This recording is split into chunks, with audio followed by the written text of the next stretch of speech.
Psycho तुम सिर्फ मेरी हो एपिसोड 33 लास्ट पार्ट। जिया वापस खड़े होने की कोशिश करने लगी। जय ने वापस अपना हाथ आगे बढ़ाया लेकिन जिया ने उसका हाथ झटक दिया। डोंट टच मी, जिया ने अपनी लाल आंखों के साथ कहा। उसकी आंखें रो रो कर सूज गई थी। जय गुस्से से भर गया। उसे जिया की बेरुखी बिल्कुल बर्दाश्त नहीं हो रही थी। जय ने वहीं ज़मीन पर जिया को दबोच लिया। ये क्या बदतमीज़ी है Jay, don't touch me, I said leave me. Jiya struggle करने लगी। जय ने जिया को मछली की तरह छटपटाते हुए देखा। तब उसे और ज़्यादा गुस्सा आ गया। जय ने वापस से उसके होठों को अपनी गिरफ्त में ले लिया। जिया अपना फेस इधर उधर कर रही थी। जिया ने अपना हाथ आगे बढ़ाया और अपने लिप्स को साफ करने लगी जैसे वो गंदे ही हो गए हो। ये देखकर जय का खून खौल गया। उसके तन बदन में आग लग गई।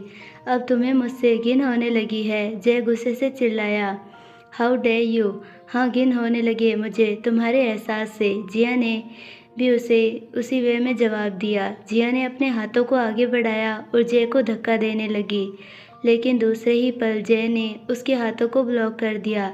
दूर हो जाओ मुझसे, मुझे तुम्हारे एहसासों से घिन होने लगी है, जिया गुस्से से चिल्लाई। जय वापस से उसके होठों को चूमने लगा। इस बार उसका किस ऐसा था कि जिया की सांसें उखड़ने लगी। जय ने उसे सांस लेने के लिए फ्री किया। तुम पर सिर्फ मेरा हक है जिया, अब कैसे मिटाओगी मेरे एहसासों को, मेरी छाप को अपने जिस्म से कैसे हटाओगी जिया, आई सेड लीव मी जय, जिया ने रोते हुए कहा। जय अपने होठ जिया की नेक पर चलाने लगा।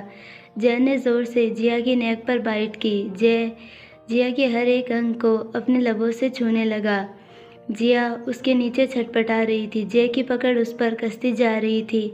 अब कैसे मिटाओगी मेरी छुअन को अपने जिस्म से, कैसे अलग करोगे जिया। जय की हरकतों की वजह से जिया की बॉडी पर निशान उभर आए थे। लीव मी जय, तुम अपने होश में नहीं हो जय। जिया मैं अपने होश में हूँ और जो मैं अपने होशो आवाज़ में कर रहा हूँ मैं उससे भी वाकिफ़ हूँ। तुमने मेरे लिए कोई ऑप्शन नहीं छोड़ा है जिया। तुम्हें अपना बनाने की तलब हद से आगे बढ़ चुकी है जिया। मैं तुम्हें पूरे तरीके से अपना बनाना चाहता हूँ जिया। मैं तुम्हें खुद में कैद करना चाहता हूँ। मैं तुम्हें अपना बनाना चाहता हूँ कि तुम मेरे लिए क्या हो जिया। मैं कहता हूँ कि तुम सिर्फ मेरी बनकर रहो, सिर्फ अपने जय की। कुछ गलत नहीं है जिया, आज के बाद तुम मेरी हो जाओगी जिया। जिया की बॉडी कांप रही थी। नहीं जय, जिया ने कांपते हुए कहा। क्यों नहीं जिया, जय जिया के कान में फुसफुसाया। तुमने मुझे मजबूर कर दिया जिया। तुम्हें अपना प्यार प्रूव करने का बस यही तरीका है। प्लीज़ जय, तुम मेरी हो जिया, जय ने जुनूनियत भरे लहजे में कहा। सिर्फ जय की। उसके होठ थर थर काँप रहे थे। खबरदार जो तुम आगे बढ़े, जिया ने गुस्से से कहा। क्यों, तुम चाहती हो तुम्हें कोई और छुए, जय ने गुस्से से कहा। हाँ, जिया ने गुस्से से कहा। जय की आंखों में जैसे खून उतर आया। कोई और ही क्यों, मैं ही तुम्हारी ये विश पूरी कर देता हूँ। जय ने गुस्से से अपने होठ भींच लिए। अब उसकी हरकतें जिया के बदन पर उभरने आई थी। आई लव यू जिया, जय जिया के कान में फुसफुसाया। जिया ने एक झटके से अपनी आंखें खोल दी। उसके कान में ये शब्द गूंज रहे थे। उसकी आंखों में आंसू थे। वो ठंडे फर्श पर लेटी हुई थी। उसके कपड़े अभी गीले थे। उसका एक हाथ पेट पर और दूसरा हाथ में फायर लाइटर था। जिया के आसपास कई सिगरेट के बर्ड्स पड़े हुए थे। जिया की आंखों के कोनों से पानी बह रहा था। उसके लंबे बाल फर्श पर बिखर गए थे। जिया उठकर बैठ गई। उसने अपने हाथ में पकड़ा फायर लाइटर ऑन किया। उसे गौर से देखने लगी। उसकी आंखों में आग जल रही थी। अचानक से उसके चेहरे पर कड़वी मुस्कान आ गई, जिसे सोचकर आंखों में आंसू आ जाए वो बुरी आदत हो तुम। जिया की आंखों में आंसू का एक कतरा बह गया लेकिन उसे तुरंत ही उसने पोंछ लिया। उसके चेहरे पर दर्द भरी मुस्कान छा गई। उसकी आंखों में आग जल रही थी। जिया ने गुस्से से वो फायर लाइटर ज़मीन पर फेंक दिया। अफसोस तो मुझे इस बात का है जय कि कभी मैंने तुम्हें पागलों की तरह चाहा था लेकिन तुम्हें वो चाहत रास नहीं आई जय। तुम्हें अपनी यादों से निकालने में मुझे 5 साल लग गए लेकिन तुम आज किसी बुरे सपने की तरह मेरे सामने आ गई। क्यों, कितनी मुश्किल से भुलाया था मैंने तुम्हें, कितनी मुश्किल से मैं निकली थी उस अतीत से, लेकिन आज फिर मेरा बुरा अतीत मेरे सामने आ गया। क्यों क्यों आए तुम मेरे सामने? जिया गुस्से से चिल्लाई। लेकिन वो जिया मर गई है जय। अब मैं वो कमज़ोर पागल सी लड़की नहीं हूँ जिसके साथ तुम सबने खेल खेला था। मेरे विश्वास, मेरे प्यार, मेरी फीलिंग्स, तुम सबने मिलकर उसका खून किया था। कुछ नहीं भूली हूँ मैं, और ना ही कभी भूल पाऊँगी। वो नाशुर हो तुम, जिससे मैं बेहद नफ़रत करती हूँ जय राणा। आज मैं रिद्धि हूँ, रिद्धि। जिया की हंसी छूट गई। उसकी आंखों के सामने एक लड़की दुल्हन के जोड़े में खून से लथपथ रेलवे ट्रैक पर पड़ी हुई थी। जिया की आंखें गुस्से से भर गई। उसकी आंखों में वापस से खून उतर आया। जिया ने अपने पेट पर हाथ रखा। उसके होंठ कांपने लगे। उसकी आंखों से वापस से आंसू का एक कतरा बह गया। उसने गुस्से से उसे पहुँच लिया। मैं नफ़रत करती हूँ तुमसे जय राणा। इतनी नफ़रत है तुमसे जिस नफ़रत की हद की कोई हद नहीं, जिया ने गुस्से से और नफ़रत भरे लहजे में कहा। दूसरी तरफ जय अभी भी उसी पोजीशन में बैठा हुआ था। वो अभी भी बारिश में भीग रहा था, लेकिन उसका सर नीचे झुका हुआ था। उसकी आंखें सुर्ख लाल थी। तुम जिंदा हो जिया। तुम जितना भी कह लो कि तुम जिया नहीं हो, लेकिन मेरी आंखें तुम्हें पहचानने में कभी गलती नहीं कर सकती जिया। उससे तो कहा गया था कि जिया उसे धोखा देकर किसी और आदमी के साथ भाग गई थी। वो ना जाने कितने घंटे तक उसका इंतज़ार करता रहा। रात से सुबह हो गई, लेकिन वो नहीं आई। जय के दिल में जिया के लिए नफ़रत भर गई। वो उससे बेहद नफ़रत करने लगा था। उसका औरतों पर से विश्वास उठ गया था। जब उसने उसे ढूंढने की कोशिश की तब पता चला कि जिया और उसका प्रेमी दोनों ही एक कार एक्सीडेंट में मारे गए। उस दिन से जय औरतों से बेहद नफ़रत करने लगा था। जय गुस्से से चिल्लाया, क्यों क्यों किया तुमने ऐसा जिया? क्यों तुमने मेरे प्यार का मजाक उड़ाया जिया? जय के दिमाग में बहुत से सवाल चलने लगे थे। तुम्हें मेरे हर सवाल का जवाब देना होगा जिया। जय गुस्से से चिल्लाया। दूसरी तरफ तुम्हें जितना कहा गया है उतना करो। आज से तुम मेरी जगह लोगी और शिव डोबरीवाल के पास जाओगी। तुम उसके पास रूही बनकर रहोगी। अब शिव डोबरीवाल के पास केडी नहीं, रूही जाएगी। Got it? केडी ने उसकी तरफ देखते हुए कहा। रूही ने अपना सिर हिला दिया। रूही बेहद सीरियस लग रही थी। उस कमरे में सिर्फ केडी और रूही ही मौजूद थे। लेकिन केडी, मिस्टर डोबरीवाल आपको शिव डोबरीवाल के सामने से उठाकर ले गए थे। ऐसे में उसके सामने जाऊंगी तो उसे मुझ पर डाउट नहीं होगा, रूही ने गंभीर स्वर में कहा। उसे यकीन दिलाओ कि मैं वो नहीं तुम थी। ज़रूरी तो नहीं कि मैं एक या मेरे जैसे अनेक, केडी ने डेविल स्माइल देते हुए कहा। तुम समझ गई ना तुम्हें क्या करना है केडी? सीरियस लहजे में केडी ने कहा। रूही ने अपना सिर हिला दिया। रूही के चेहरे पर गहरी मुस्कान आ गई। एक और चीज़ तुम्हें जो करनी है। रूही सांवले नज़रों से केडी की तरफ देखने लगी। रूही की आंखें जैसे पूछ रही हो कि मुझे क्या नहीं करना। केडी भी उसकी तरफ से देख रही थी।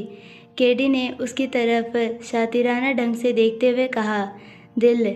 रूही को केडी का मतलब बिल्कुल भी समझ में नहीं आया। उनकी आंखों में कई सवाल थे। दिल? रूही ने नासमझी से पूछा। इतना हैरान होने की ज़रूरत नहीं है। सही सुना तुमने। उसे दिल में मत बसा लेना। अपना दिमाग और दिल खुला रखना गलत नहीं, लेकिन इसके चलते कोई मुझे गलती नहीं चाहिए, वरना। केडी ने अपनी बात अधूरी छोड़ दी। लेकिन रूही के अंदर ये बात घर कर गई। नहीं, हरगिज़ नहीं, ऐसा नहीं होगा। मैं कोई मोम नहीं जो पिघल जाऊं, रूही ने कठोरता से कहा। केडी की हंसी छूट गई। उस शांत कमरे में केडी की हंसी डरावनी लग रही थी। रूही बस केडी को देख रही थी। केडी की हंसी सामान्य तो बिल्कुल नहीं थी। अचानक से ही वो शांत हो गई। देखते हैं तुम कब तक अपनी बात पर कायम रहती हो। रूही, जानती हो तुम इस दिल से बड़ा गद्दार कोई नहीं, दिल से बड़ा खुदगर्ज कोई नहीं, इससे बड़ा दुश्मन भी कोई नहीं, इस दिल से बड़ा सेल्फिश भी कोई नहीं। केडी के चेहरे पर कातिल मुस्कान आ गई, लेकिन रूही को केडी के शब्दों का मतलब समझ नहीं आया। वो अभी भी कन्फ्यूज़न भरे अंदाज से केडी को देख रही थी। केडी का मतलब क्या है? केडी समझ गई। उसके चेहरे पर गहरी मुस्कान बिखर गई। केडी ने रूही को हाथ दिखाकर जाने का इशारा किया। रूही वहाँ से जा चुकी थी। केडी माही के वेला में ही थी, उसी के रूम में। माही वेला में नहीं था। माही एक ज़रूरी काम से कहीं बाहर चला गया था। केडी की आंखें इस वक्त तेज थी। केडी बहुत गहरी सोच में थी। यह कोई नहीं कह सकता कि इस वक्त केडी के दिमाग में क्या चल रहा था। इस वक्त वो बिल्कुल अलग थी, जैसे कि वो माही के सामने रहती थी, उससे बहुत अलग। केडी के चेहरे पर गहरी मुस्कान थी। कल्याणी, केडी के मुंह से फुसफुसाहट निकली, साथ ही उसके मुंह से हंसी छूट गई। कल्याणी, बहुत बड़ी कमीनी निकली तू। अभी आधे से ज़्यादा जाना है तुझे। आखिर दी के साथ क्या हुआ था? कौन है जो मुझे सब बताएगा? लेकिन कोई नहीं, आज नहीं तो कल। कब तक मुझसे बच पाओगे तुम सब? कब तक? केडी की हंसी छूट गई। जितना तुम सब मुझसे भागोगे उतनी ही गलतियां करोगे। तुम्हारी एक चूक और सब खत्म। तुम जो कोई भी हो, शुरुआत भले ही तुम्हारी थी, लेकिन इसका अंत मेरे हाथों होगा। एक प्रतिनिधि कितना भी चालाक क्यों ना हो, लेकिन केडी के चेहरे पर मुस्कान तैर गई। इस तरफ माही सोफे पर बैठा हुआ था। माही का फेस एक्सप्रेशन लेस था। माही के सामने वाले सोफे पर सम्राट बैठा हुआ था। सम्राट के भाव भी कठोर थे। उस कमरे में गहरी शांति थी। उस कमरे में डिम येलो लाइट जल रही थी।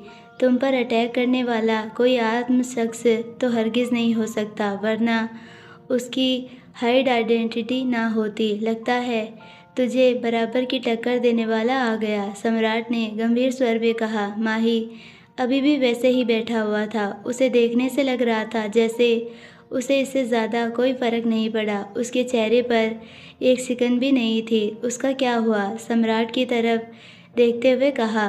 यकीन नहीं होता इतनी मासूम दिखने वाली अंदर से इतनी क्रूर हो सकती है, सम्राट ने कातिलाना ढंग से कहा। पहली नज़र में धोखा खा गया था मैं।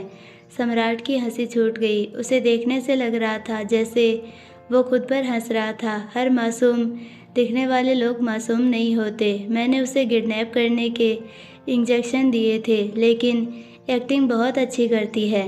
सम्राट की फिर से हंसी छूट गई। इस बात की दाद तो देनी होगी, लेकिन इन सब में ये एबिलिटी आई कहाँ से? सम्राट ने माही की तरफ देखते हुए पूछा। माही ने उसकी तरफ देखा। माही ने उसकी तरफ देखते हुए कहा, बहुत खुश लग रहे हो। सम्राट हड़बड़ा गया। सम्राट ने अपनी नज़र इधर उधर करते हुए कहा, वो बस शॉक्ड था। ऐसा क्या? लगता है पसंद आ गई है। सम्राट के चेहरे पर शातिर मुस्कान आ गई। इतनी कातिल अदाएं पहले किसी की नहीं देखी। वो सभी ट्रेन हैं और उनकी ट्रेनिंग वैसे नहीं है, सम्राट ने माही की तरफ देखते हुए कहा। माही ने उसकी तरफ देखा, लेकिन कुछ नहीं कहा। उसे देखने से लग रहा था जैसे वो उसकी बात से अग्री था। माही ने सम्राट की तरफ देखते हुए गंभीर स्वर में कहा, संभल कर, जहर सेहत के लिए हानिकारक होता है। माही के लहजे में उसके लिए सावधानी थी। This is not good for your health. सम्राट ने उसकी तरफ देखा, लेकिन कुछ नहीं कहा। जैसे कि तय हुआ था, किडनैप तो हुआ, लेकिन उसके लोगों ने उसे छुड़वा लिया, वो भी सिर्फ 1 घंटे के अंदर। माही के चेहरे पर गहरी मुस्कान आ गई। स्वीटहार्ट, खिलाड़ी कच्ची नहीं हो तुम। माही ने अपनी आंखें बंद कर ली। वो सोफे से लीन होकर बैठ गया। वहाँ पर एक खामोशी छा गई। वो खिलाड़ी कच्ची हो भी नहीं सकती जिसने एक बार नहीं कई बार माही डोबरीवाल को चकमा दिया। वो कोई ऐसी वैसी तो हो ही नहीं सकती। सम्राट ने माही की तरफ देखते हुए कहा। उसकी आंखें अभी भी बंद थी, लेकिन होठों पर मुस्कान थी। हमने ये सब उसकी पावर का अंदाज़ा लगाने के लिए किया था। उम्मीद से ज़्यादा पावरफुल निकली, लेकिन एक बात समझ नहीं आ रही, अगर इतनी ही पावरफुल थी तो क्यों तुझे बर्दाश्त कर रही थी? सम्राट ने गंभीर स्वर में कहा, और उसका ये सवाल करना जायज़ भी था। उस पर माही के भाव बदल गए। माही कोई ऐसा वैसा शख्स नहीं जो बर्दाश्त किया जाए, माही ने गंभीर स्वर में कहा। माही खड़ा हुआ और सम्राट की तरफ देखने लगा। कहा, जल्द से जल्द मुझे उस इंसान की जन्म कुंडली चाहिए ताकि मैं उसके मरने की तारीख तय कर सकूं। माही के चेहरे पर इवल स्माइल आ गई। माही वहाँ से निकल गया, लेकिन सम्राट लीन होकर बैठ गया। उसकी आंखें बंद थी। उसके सामने एक लड़की का चेहरा घूम रहा था। वो लड़की कोई और नहीं, सोना थी। सोना को जब किडनैप कर लिया गया था, जब सोना उस कमरे में अकेली थी, वो बेहोश रस्सियों से बंधी हुई थी, तब उस येलो लाइट वाले कमरे में कोई शख्स दाखिल हुआ। ये कोई और नहीं, सम्राट था। सम्राट सोना को देख रहा था। उसे यकीन नहीं हो रहा था कि इस मासूम से चेहरे के पीछे एक चालाक लोमड़ी थी। जब पहली बार उसने सोना को पार्क में देखा था, तब वो उसे एक कोमल फूल की भांति लगी थी, लेकिन अभी कुछ वक्त पहले ही उसे लगा कि इस फूल में कांटे भी थे, वो भी जहरीले। उस समय उसे सोना एक ऐसी चिड़िया लगी जो नादान थी, लेकिन जब उसने पास से देखा तो पता चला कि वो तो चील थी। सम्राट धीरे धीरे सोना की तरफ झुक रहा था। इस सबसे बेखबर सोना बेहोश थी। सम्राट रुक गया। उनके होठों के बीच सिर्फ 1 इंच का फासला था। सम्राट मन ही मन सोचने लगा, अगर वो होश में होती तो क्या वो उसके इतने करीब जा पाता। सम्राट ने सोना के चेहरे पर बिखरे बालों को साइड किया और गौर से उसे देखने लगा। सम्राट ने उसे देखा। इतनी मासूम शक्ल की दिखने वाली इतनी चंट कैसे हो सकती है। वो दिखने में खरगोश जैसी थी, शायद इसीलिए क्योंकि वो अभी बेहोश थी। वो शातिर शेरनी थी। अचानक से सम्राट का बैलेंस बिगड़ गया और उसके होठ सोना के होठों से जा लड़े। सम्राट की आंखें बड़ी बड़ी हो गई। सम्राट लड़खड़ा गया। वो तुरंत सोना से दूर हो गया। शुक्र है होश में नहीं थी, वरना मुझे चीर फाड़ देती, कच्चा चबा जाती, सम्राट ने मन ही मन सोचा। सम्राट ने गहरी सांस ली, क्योंकि ऐसे मामलों में उसने सुना था औरतों की पावर डबल हो जाती है। सम्राट की नज़र एक बार फिर सोना के होठ पर गई। सोना के होठों पर कट लग गया था। असल में जब सम्राट हड़बड़ाहट में उसके होठों पर गिरा, तब उसके दांतों से सोना के होठों पर कट लग गया था। सम्राट ने उसकी आंखें खोली। अचानक उसकी हंसी छूट गई। सम्राट हंस रहा था। अगर वो उस समय होश में होती तो पक्का उसकी एक आंख काली पड़ जाती और दूसरी सूज जाती। कुछ दिन उसे एक आंख से ही काम चलाना पड़ता, क्योंकि दूसरी उसकी आंख खुलती ही नहीं। सम्राट को खुद पर भी हंसी आ रही थी। सोना उसे पहली नज़र में पसंद आ गई थी, लेकिन अच्छा तो ये था कि वो खरगोश नहीं थी, वरना उसे प्रोटेक्ट करना पड़ता। लेकिन एक शेरनी को इसकी ज़रूरत नहीं। सम्राट को वो लड़कियां बिल्कुल पसंद नहीं थी जो बात बात पर रोना शुरू कर देती थी, जिनकी आंखों से बिना बात के आंसू आ जाए। ऐसी लड़कियां उसे नौटंकीबाज लगती थी। दूसरी तरफ सोना, वो लगातार छींके जा रही थी। छींक छींक कर उसकी नाक लाल हो गई थी। तभी राघव ने उसे अदरक वाली चाय देते हुए कहा, लगता है तुझे कोई शिद्दत से याद कर रहा है। सोना अब चिढ़ गई थी। कौन मरा जा रहा है साला, किसे मेरे हाथों से मरना है। सोना कॉन्टिन्यूसली छींके जा रही थी। इस वजह से वो परेशान हो गई थी। इस तरफ सम्राट की जीभ कट गई। मुझे किसने गाली दी, किसकी मजाल। सम्राट की भौहें तन गई। सोना ने चाय की चुस्की लेते हुए कहा, थैंक्स यार राघव, इसकी बहुत ज़रूरत थी। राघव ने उसे पास बैठते हुए कहा, इज़ ऑल राइट। अब जाकर सोना की छींकें बंद हुई। सोना ने उसकी तरफ देखते हुए कहा, तुझे क्या लगता है कि क्या है रिद्धि, जैसा दिखा रही है वैसा कुछ नहीं है। राघव ने उसी वे में जवाब दिया, तुम्हें भी ऐसा ही लगता है ना। सोना ने चाय की चुस्की लेते हुए कहा, हमें रिद्धि रेलवे ट्रैक पर मिली थी, वो भी खून से लथपथ, वो भी शादी के जोड़े में। वो शादी का जोड़ा उसके खून से रंगा हुआ था। किसी ने जानबूझकर उसे मरने के लिए वहाँ पर छोड़ दिया था। हाँ, राघव ने हामी भरी। वो वहीं पर था। उसने ये सब अपनी आंखों से देखा था। जब हम उसे हॉस्पिटल लेकर गए, उसकी सांसें चल रही थी, लेकिन वो कभी भी अपना दम तोड़ सकती थी। वो तो बच गई, लेकिन सोना ने गहरी सांस छोड़ते हुए आगे कहना शुरू किया, लेकिन उसका मिसकैरेज हो गया। उसने अपना बच्चा खो दिया। किसी ने जानबूझकर उसके पेट में हिट किया था, वो भी एक बार नहीं कई बार। शायद वो चाहता था कि उसका बच्चा मर जाए। कोई इतना क्रूर कैसे हो सकता था। ये कहते हुए सोना की आंखें नम हो गईं, क्योंकि उन सब ने रिद्धि को तड़पता हुआ देखा था। वो चीखती थी, चिल्लाती थी और ऐसा लगता था जैसे किसी ने उसके शरीर से आत्मा छीन ली हो। उसे करीबन 1 साल लग गया था उन सब से निकलने में। सोना की आंखें नम थीं। वो जिस दर्द से गुज़र रही थी, सोना उसे महसूस कर सकती थी। उसने देखा था कि रिद्धि जैसे पागल हो गई थी। राघव ने चाय की चुस्की लेते हुए आई थिंक रिद्धि और उस आदमी के बीच कुछ तो था, क्योंकि मैं खुद एक मर्द हूँ और दूसरे की फीलिंग को समझ सकता हूँ। उस आदमी ने जैसे उसे हग किया और उसे गले लगाकर रो रहा था। मुझे लगता है वो रिद्धि को बहुत प्यार करता है, क्योंकि एक आदमी अपनी वीक साइड सिर्फ उसे ही दिखाता है जो उसकी ज़िंदगी में मायने रखती है, बहुत मायने रखती है।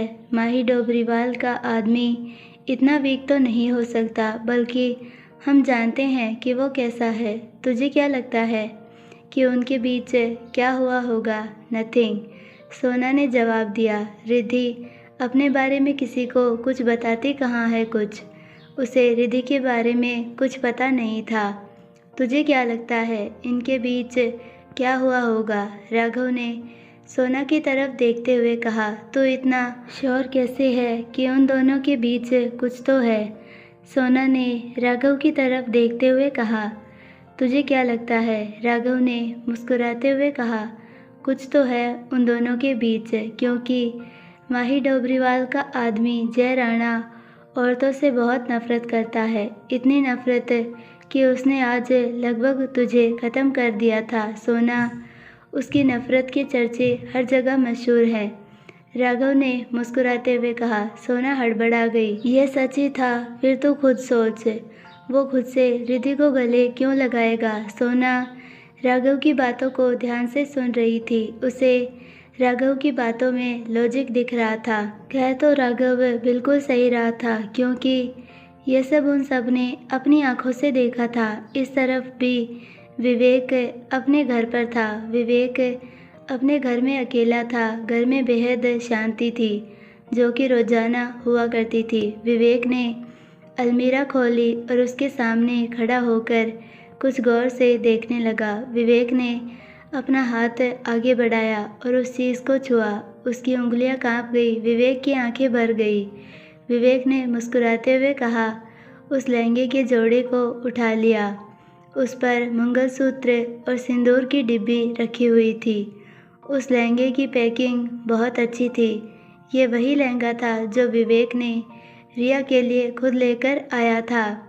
उसने जब पहली बार उस लाल रंग के लहंगे के जोड़े को देखा था, उसे लगा कि ये सिर्फ रिया के लिए ही बना था। उस लाल रंग के जोड़े को लेकर वो बैठ गया। उसका मन किया कि वो रिया को कहीं छुपा दे, ताकि वो हमेशा उसकी बनकर रहे। उस दिन उसने ज़बरदस्ती से शादी भी कर ली थी। विवेक की पकड़ उस लहंगे पर कस गई, लेकिन जब वो सुबह उठा तब उसके अंदर इतनी हिम्मत नहीं थी कि वो उसे नज़रें मिला सके। उस दिन वो उसका सामना करने से डर रहा था। विवेक की आंखों में एक आंसू कतरा बहकर उस लहंगे पर गिर गया। काश तुम कहीं भी गई नहीं होती। काश मैंने तुम्हें कभी जाने ही नहीं दिया होता। काश तुम मुझे एक मौका देती। काश काश काश। अब मेरी ज़िंदगी में सिर्फ एक यही काश ही तो बचा है। मैं तुम्हें अपने पास वापस चाहता हूँ रिया। Please come back. उस समय मुझसे हो गई गलती। आवारगी में गलती कर बैठा था मैं तुम्हें कभी नहीं बता सका कि मैं तुमसे कितनी बोलते बोलते विवेक रुक गया। उसने गहरी सांस ली। उस समय मुझे इन सब का मतलब नहीं पता था, लेकिन आज तभी उसके कानों में एक आवाज़ पड़ी। आज क्या सर? विवेक अपना सर उठाकर देखा तो सामने वही 4 साल पहले वाली रिया खड़ी थी। रिया विवेक की गोद में आकर बैठ गई। वापस आ जाओ मेरे पास रिया। नहीं सर, आप मुझे पहले की तरह हर्ट करेंगे। मुझे डर लगता है आपसे। विवेक ने रिया के माथे को चूमते हुए कहा। नहीं करूँगा तुम्हें हर्ट। मैं बदल जाऊँगा। तुम मुझे एक मौका तो दो। विवेक ने रिया को और कसकर जकड़ते हुए कहा। सर, मेरी पीठ टूट जाएगी, रिया ने मासूमियत से कहा। विवेक के चेहरे पर मुस्कान आ गई। उसे ये रिया बहुत पसंद थी, मासूम, नादान, भोली, प्यारी और चुलबुली रिया। मैं आपके पास वापस नहीं आना चाहती सर, किसी भी कीमत पर मैं आपके पास वापस नहीं आना चाहती सर। क्यों? विवेक ने तड़प कर पूछा। क्योंकि मुझे डर लगता है आपसे। ऐसा मत कहो रिया, मैं तुम्हारे लिए तड़प रहा हूँ। इन 4 सालों में मैंने तुम्हें कहाँ नहीं ढूंढा, लेकिन तुम गायब हो गई थी। तुम थी कहाँ? विवेक ने तड़प कर पूछा। लेकिन सर, जब मैं आपके पास थी तब आपको मेरी कद्र नहीं थी। तब आप हमेशा मुझ पर गुस्सा करते थे, मुझे हर्ट करते थे। अब नहीं करूँगा। एक बार तुम वापस तो आओ। विवेक ने फिर से तड़प कर कहा। तुम जो कहोगी मैं वो सब करूँगा। Please come back. मैं तुम्हें हमेशा पास रखना चाहता हूँ रिया। नहीं सर, मैं आपके पास हरगिज़ नहीं आना चाहती, क्योंकि जब मैं आपके पास थी तब आप हमेशा मुझे कड़वा करेला बोलते थे। रिया ने शिकायत भरे लहजे में कहा। मैं तुम्हें कुछ नहीं बोलूँगा, हम साथ में मिलकर रहेंगे, वो भी ताउम्र। तुम मेरी और मैं तुम्हारा। रिया ने विवेक के आंसू पोंछते हुए कहा। विवेक की आंखों को अपने होठों से छू लिया। सर, आप ऐसे अच्छे नहीं लगते, रिया ने बुदबुदाते हुए कहा। विवेक जानता था कि ये सब उसका भ्रम था। असल मायनों में वो बीमार था। उसे रिया रोज़ दिखती थी, लेकिन फिर भी वो ऐसे ही रहना चाहता था। कम से कम वो उसे दिखती तो थी। डॉक्टर ने उसे सजेस्ट किया था कि वो अपना ट्रीटमेंट करवाना शुरू कर दे, वरना आगे जाकर उसे बहुत प्रॉब्लम का सामना करना पड़ेगा। लेकिन वो नहीं चाहता था कि उसे रिया दिखनी बंद हो जाए। रिया उसे अभी भी दिख रही थी। रिया ने मुस्कुराते हुए कहा, सर, अगर मैं वापस आपके पास आ गई तो क्या आप मुझे पहले की तरह हर्ट करेंगे? विवेक ने अपना सर ना में हिला दिया। नहीं, विवेक ने तड़प कर कहा। विवेक बेड पर लेट गया। उसके ऊपर रिया भी लेट गई थी। रिया विवेक से ना कोई सवाल करती और ना ही विवेक उसका जवाब देता। इंसान दुनिया को कुछ भी दिखा ले, लेकिन असल मायने में वो होता है जो खुद को अकेले में देखता है। विवेक जब भी ये इमेजिन करता कि रिया अभी भी किसी और के साथ होगी, उसे ऐसा लगता जैसे किसी ने उसके सीने में गर्म लोहा भोंक दिया। उसके अंदर एक अजीब सा दर्द फैलता जा रहा था। विवेक ने कसकर अपनी आंखें बंद कर ली। उसकी पलकें गीली थी। तभी उसके सामने विपुल का चेहरा घूमने लगा। विवेक ने अपनी आंखें झटके से खोल दी और अपने फ़ोन पर एक डॉक्टर को मैसेज किया। उस मैसेज में लिखा हुआ था कि रिपोर्ट कब तक आ जाएगी। डॉक्टर का रिप्लाई भी तुरंत ही आ गया। सर, रिपोर्ट्स कल सुबह तक आपको मिल जाएगी। विवेक अपना फ़ोन साइड में रख दिया। विवेक चाहता था कि रिज़ल्ट पॉजिटिव आए। विपुल उसी का बेटा होना चाहिए। अगर विपुल उसी का बेटा होगा तब उसे रिया से कोई दूर नहीं रख सकता, हरगिज़ नहीं। दिल्ली। माही अपने वेला पहुंच चुका था। माही सीधा रूम में गया। उसने रूम का डोर ओपन किया। उसने अपनी नज़रें अपने कमरे के चारों तरफ घुमाई। केडी बेड पर हेड रेस्ट से सर टिकाकर बैठी हुई थी। उसकी आंखें बंद थी। माही ने अपना कोट काउच पर निकालकर फेंक दिया। माही ने केडी की तरफ देखते हुए सोचा ना था तुम पर ऐसी थी। वक्त ज़रूर लगा, लेकिन मैंने जान लिया कि तुम मेरी केडी बेबी हो। माही बेड पर आकर बैठ गया। उसने केडी को अपनी बाहों में खींच लिया, उसके माथे पर किस किया। केडी भी उसकी बाहों में सिमट गई। आ गए तुम? केडी के मुंह से हल्की फुसफुसाहट निकली। हाँ, माही ने धीरे से हामी भर दी। माही ने केडी की बंद आंखों की तरफ देखते हुए मन ही मन में कहा, बहुत कुछ हुआ तुम्हारे साथ, लेकिन तुम फिर भी लौट आई। भले ही तुम खुद को भूल गई, लेकिन तुम अभी भी मेरी जान हो। माही ने केडी को अपनी बाहों में समेट लिया। केडी उसकी बाहों में सिमट गई। माही को गिल्ट था कि क्यों वो उसके साथ उस समय में नहीं था जब उसे उसकी सबसे ज़्यादा ज़रूरत थी। तुम लोगों ने ये सही नहीं किया, लेकिन मैं तुम्हें कुछ नहीं करूँगा क्योंकि तुम्हारे लिए सिर्फ मेरी शेरनी काफ़ी है। मैं अपनी शेरनी की मेहनत बर्बाद नहीं जाने दूँगा। वो तुम सब लोगों का हिसाब वसूल करेगी, लेकिन वो भी सूद समेत। माही ने धीरे से मुस्कुरा दिया। केडी ने धीरे से अपनी आंखें खोली और माही की तरफ देखा, जो उसे ही देखकर मुस्कुरा रहा था।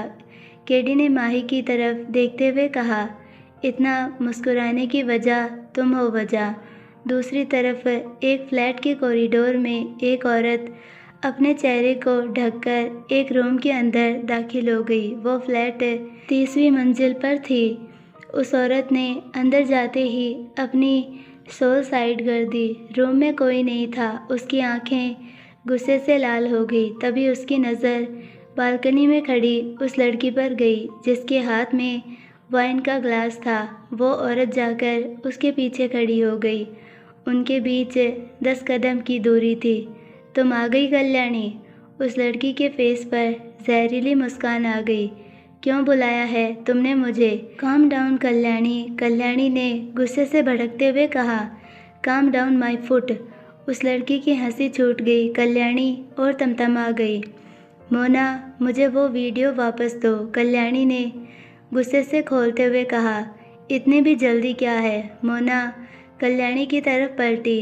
उसे देखकर मुस्कुराई। कल्याणी को उसकी मुस्कान खटक गई। तुमने जो जो कहा वो सब मैंने किया, यहाँ तक कि अपने बेटे को भी धोखा दिया। मोना की हंसी छूट गई। तूने अपने बेटे को धोखा? अपने स्वार्थ के लिए दिया था, मेरे लिए नहीं। मोना कल्याणी के आसपास घूमने लगी। मोना ने कल्याणी के पास घूमते हुए कहा, कल्याणी कल्याणी, तेरा सारा किया धरा भले ही सबसे छुपा है, लेकिन मोना से नहीं। केडी को तुमने मारा था, मैंने नहीं, और वो अब मुझे और मेरे बेटे को टारगेट कर रही है। कल्याणी चिल्लाई। मोना ने गुस्से से चिल्लाते हुए कहा, शट अप। हाँ, मैंने मारा था केडी को। मोना गुस्से से चिल्लाई। लेकिन क्यों? कल्याणी ने मोना को देखते हुए पूछा। क्या करती मैं? मोना चिल्लाई। मोना की आंखें नम हो गई। मैं प्यार करती थी केडी से। मोना गुस्से से चिल्लाई। कल्याणी हिल गई। What nonsense. मोना की हंसी छूट गई। तुम्हें भी ये बकवासी लगेगा क्यों? मोना ने नफरत से कहा। कल्याणी अविश्वास से मोना को देख रही थी। उसे मोना की बातों पर बिल्कुल यकीन नहीं हो रहा था। मोना चांद को देखने लगी। जब मैं 10 साल की थी तब मुझे केडी के डैड अपने घर लेकर आ गए थे। उन्होंने मुझे सब सिखाया और केडी और नूर के साथ मैं रहती थी। वहाँ मेरे जैसे बहुत बच्चे थे। राघव, रुद्र, मीनाक, बिजली, दीक्षा, भूमि और बहुत से। हम सब ट्रेनिंग करते थे। बड़े हुए फिर एक दिन एक हादसे में केडी के पेरेंट्स एक्सपायर्ड हो गए। उसके डैड के जाने के बाद उस ऑर्गेनाइजेशन को उनके दुश्मन हासिल करना चाहते थे, लेकिन उस समय केडी ने ऑर्गेनाइजेशन को अपने अंडर लिया। वो उस समय सिर्फ 17 साल की थी। उसने सब कुछ टेक ओवर कर लिया था।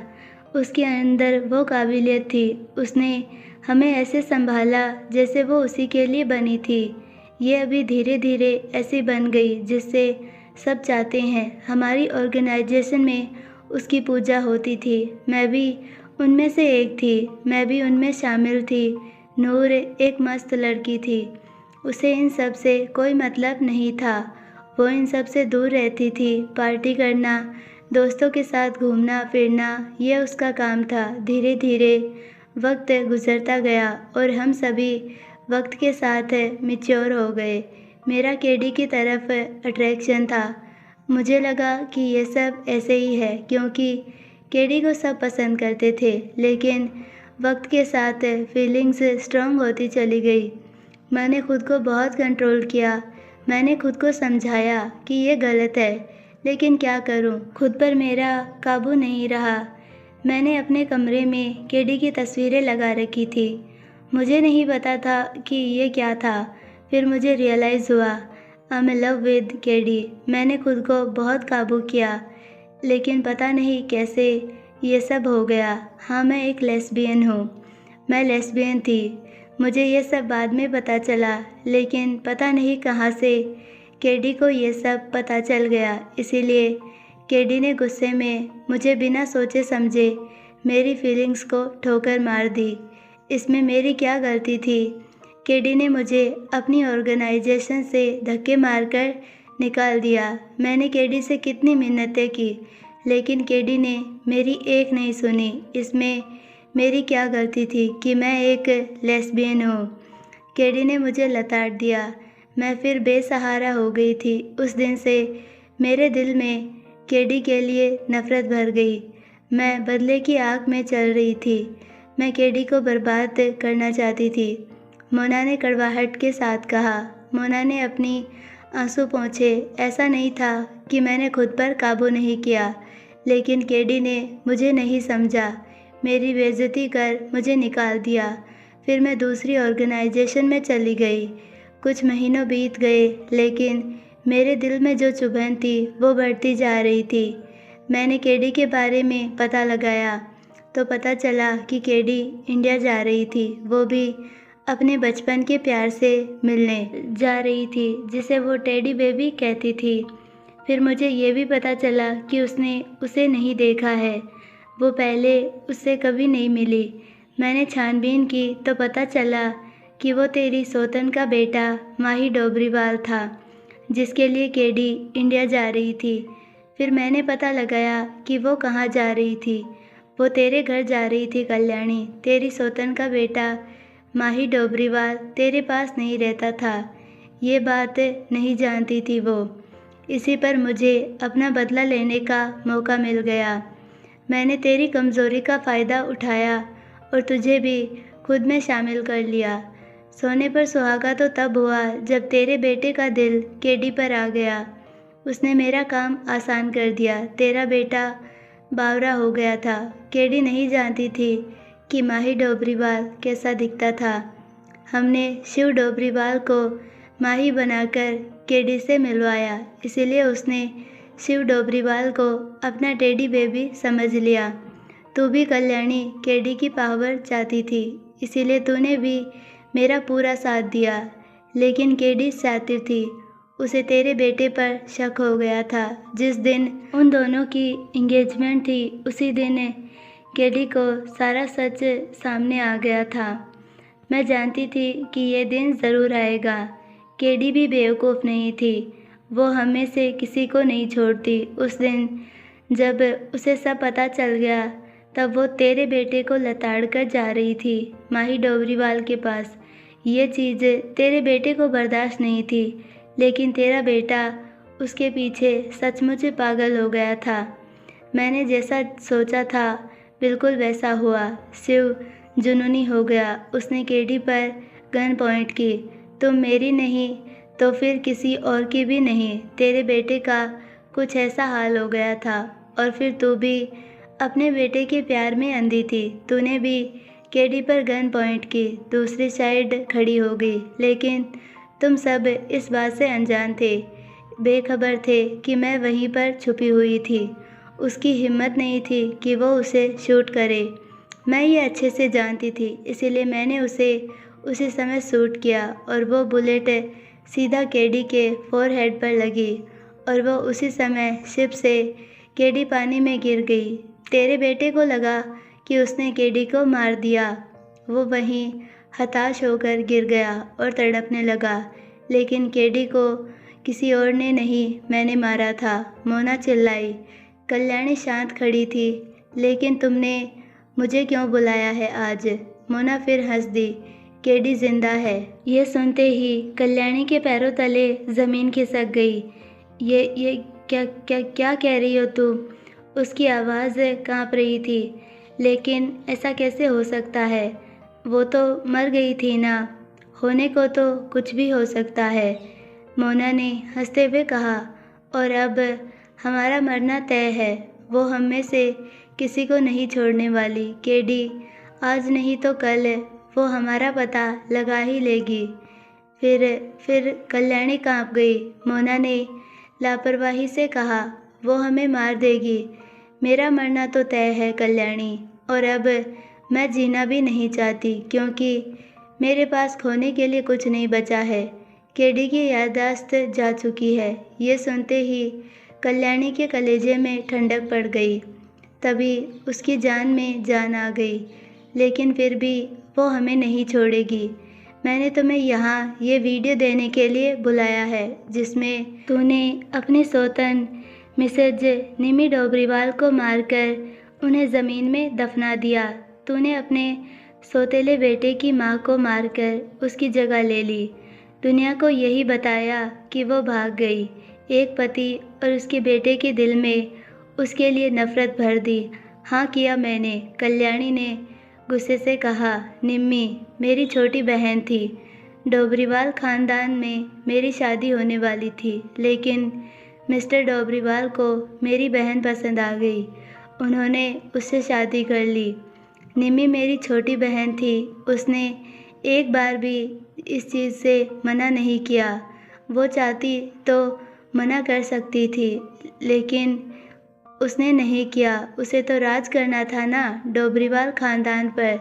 जो सब कुछ मेरा होने वाला था वो सब उसने ले लिया। ऐसे कैसे छोड़ देती मैं उसे, कल्याणी ने नफ़रत के साथ कहा। तभी वहाँ पर क्लैपिंग की आवाज़ आने लगी। Well done, well done. Kalyani और मोना ने उस तरफ देखा। उन दोनों की आंखों में डर था। दोनों घूमी और सहमी नज़रों से सामने देखने लगी। तो तुम, कल्याणी हकलाई। मोना के माथे पर पसीने की बूंदें थी। वो अपने कदम पीछे ले रही थी। मोना पहले से ही जानती थी सब, लेकिन फिर भी उसे केडी से डर लग रहा था। कल्याणी भी अपने कदम पीछे ले रही थी। उसके सामने केडी खड़ी थी। आज वो अपने पहले वाले रूप में थी। केडी की आंखों में गहरा काजल था। बाल खुले हुए थे।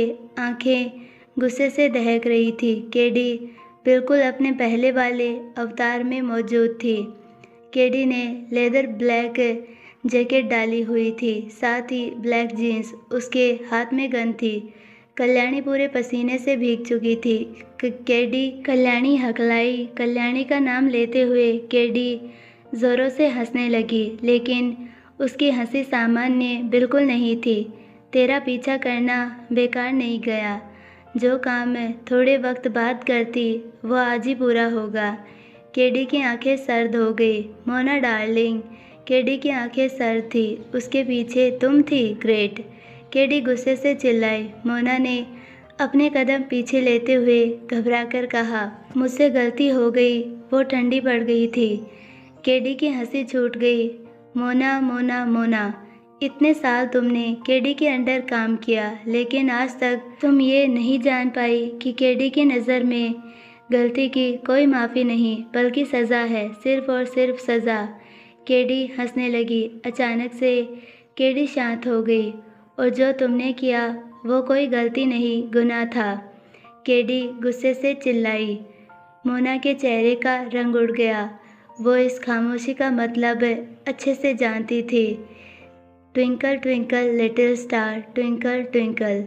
केडी ने अपनी आंखें बंद की। एक ही झटके से अपनी आंखें दोबारा खोल दी। उसकी आंखों में खून सवार था। तुमने जो करना था वो तुमने किया। Now it's my turn. KD ने गन मोना के फोरहेड पर पॉइंट की। तुम्हारी सज़ा है मौत। केडी की आंखें खतरनाक ढंग से गुस्से से दहक रही थी। तुमने गद्दारी नहीं की, सिर्फ मेरे नमक का मजाक उड़ाया है। तुमने मुझसे मेरे प्यार को दूर कर दिया। केडी को गद्दारी बिल्कुल मंजूर नहीं। केडी के चेहरे पर स्माइल आ गई। Happy journey. तभी वहाँ गन शॉट की आवाज़ गूंज गई।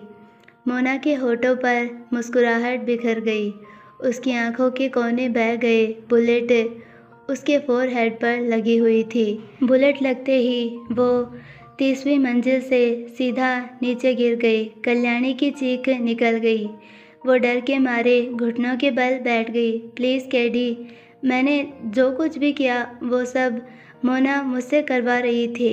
कल्याणी घबराहट में सब सच बोले जा रही थी। केडी ने अपनी गन कल्याणी के फोरहेड पर पॉइंट करते हुए कहा। केडी अपने दुश्मनों को कभी नहीं बख्शती। केडी वापस हंसने लगी।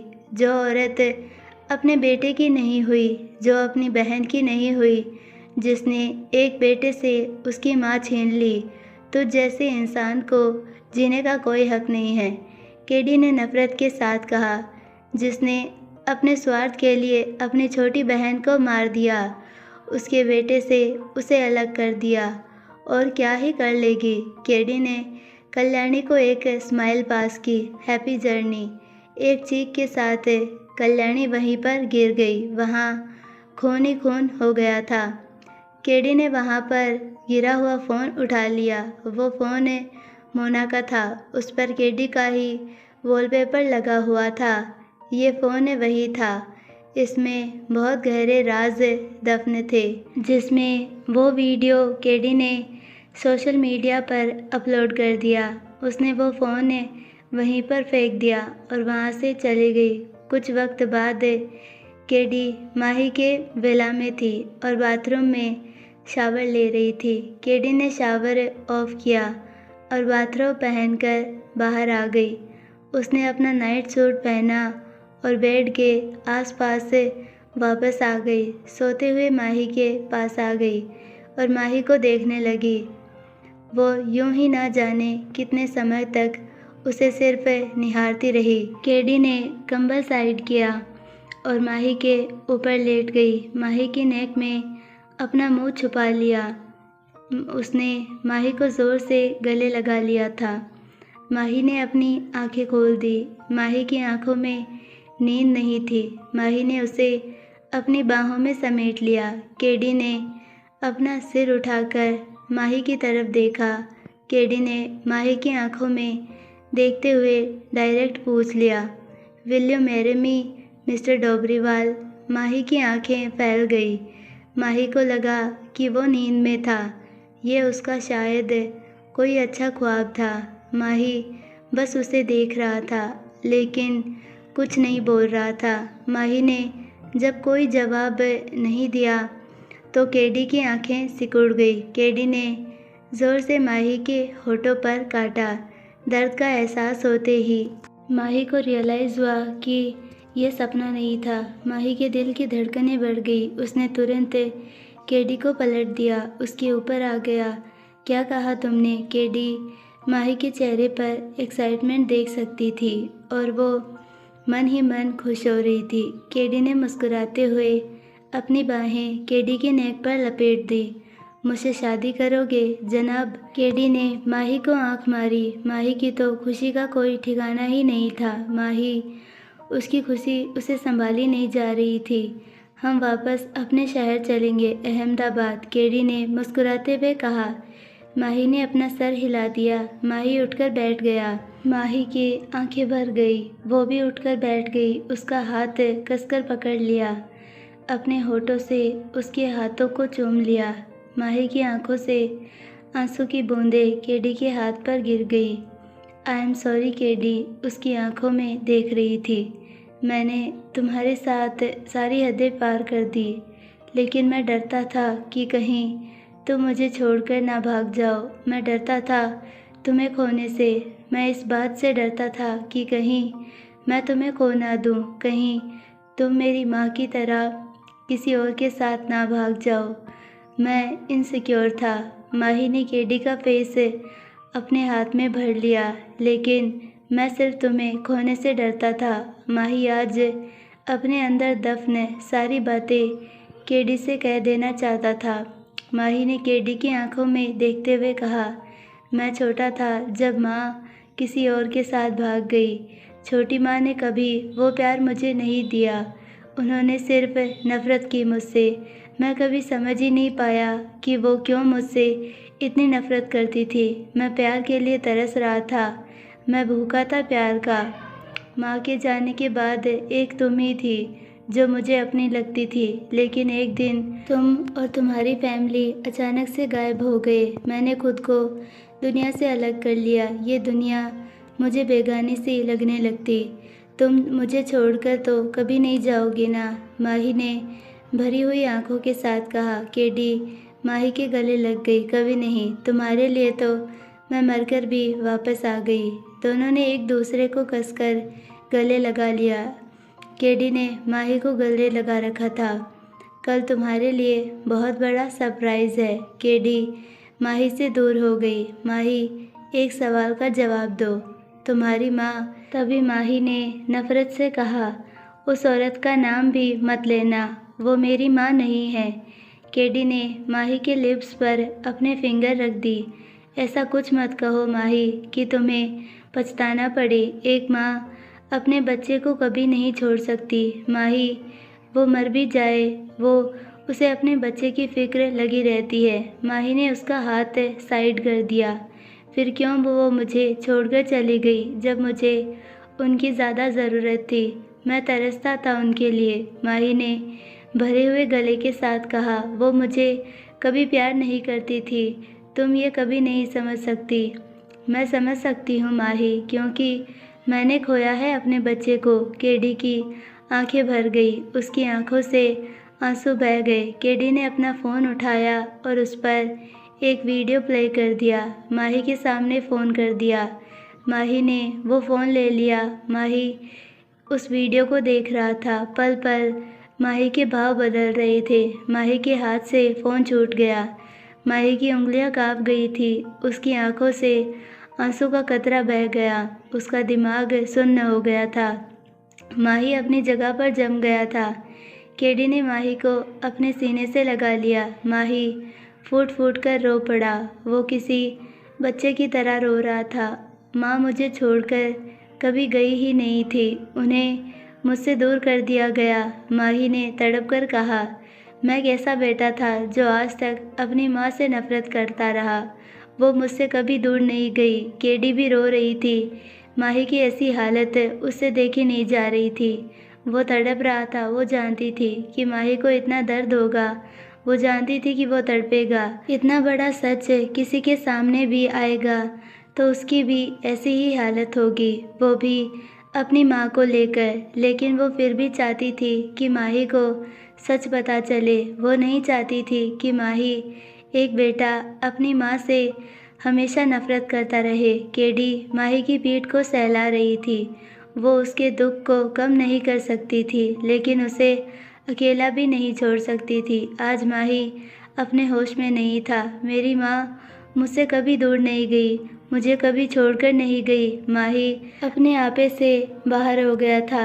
ये सब तड़पते हुए वो बोल रहा था। केडी भी रो रही थी। उसने कभी माही को इतना बिखरा और टूटा हुआ नहीं देखा था। मैं अपनी माँ से नफ़रत करता रहा।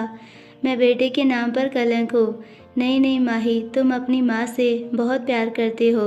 तुम्हें आज इसीलिए तकलीफ़ हो रही है, तुम्हें इसीलिए दर्द हो रहा है। केडी ने माही के माथे को चूम लिया। वो जानती थी कि उसे माही को प्यार से समझाना होगा। तुम्हारी माँ तुमसे बहुत प्यार करती थी। तुम उनके कलेजे के टुकड़े थे। सच्ची?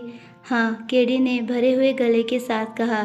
थैंक यू सो मच मेरी ज़िंदगी में आने के लिए, माय प्रिंसेस। अगली सुबह विवेक अपनी घबराहट की वजह से आज जल्दी उठ गया था। आज वो बहुत ही बेचैनी महसूस कर रहा था। उसे डीएनए टेस्ट की रिपोर्ट जल्द से जल्द देखनी थी। विवेक जल्दी हॉस्पिटल पहुंच गया। उसके हाथ में रिपोर्ट थी। उसकी उंगलियां कांप रही थी। उसका दिल धक धक कर रहा था। वो घबरा रहा था कि आखिर रिपोर्ट में क्या होगा। क्या विवेक ने अपनी आंखें बंद कर ली और उसने धीरे से डीएनए टेस्ट की फाइल खोली। उसकी उंगलियां कांप रही थी। विवेक को लगा इस एक पल में उसकी दुनिया थम गई थी। विवेक ने धीरे से अपनी आंखें खोली। उसने अपनी नज़र उस जगह पर टिका दी। विवेक ने वो टेस्ट रिपोर्ट बंद कर दी। विवेक जल्दी से भागता हुआ अपनी कार में आ गया। विवेक की कार हवा से बातें कर रही थी। उसकी आंखों से आंसू छलक उठे। विवेक ने कार रिया के घर के सामने लाकर रोक दी। रिया अपने रूम में बैठी हुई थी और विपुल उसके पैर पर लेटा हुआ था। रिया उसकी मालिश कर रही थी। मम्मा, विपुल को शर्म आ रही है।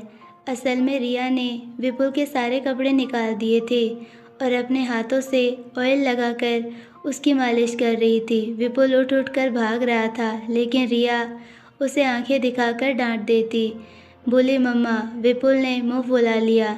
रिया की हंसी छूट गई। रिया ने अपना सर हिला दिया। उसका बेटा बहुत ही नौटंकीबाज था, पूरा अपने बाप पर गया था। कहते कहते रिया रुक गई। विवेक भी उसे ऐसे ही बहुत नखरे दिखाता था। रिया की नज़र विपुल के सीने पर गई, जहाँ पर तिल था। एग्जैक्ट विवेक के भी यहीं पर था। रिया ने महसूस किया कि वो क्या भूल गई। रिया ने मुस्कुराते हुए कहा, लेकिन विपुल का मुंह फुला हुआ था। विपुल, लड़के नहीं शर्माते क्या मम्मा? मुझे शर्म आती है, लेकिन तुम्हारे पापा तो बहुत ही बड़े बेशर्म थे। रिया के मुंह से फ्लो में निकल गया, मम्मा मेरे पापा क्या होता है? रिया की आंखें नम हो गई। उसी वक्त रूम का दरवाज़ा अचानक से खुल गया। रिया और विपुल ने उस तरफ देखा।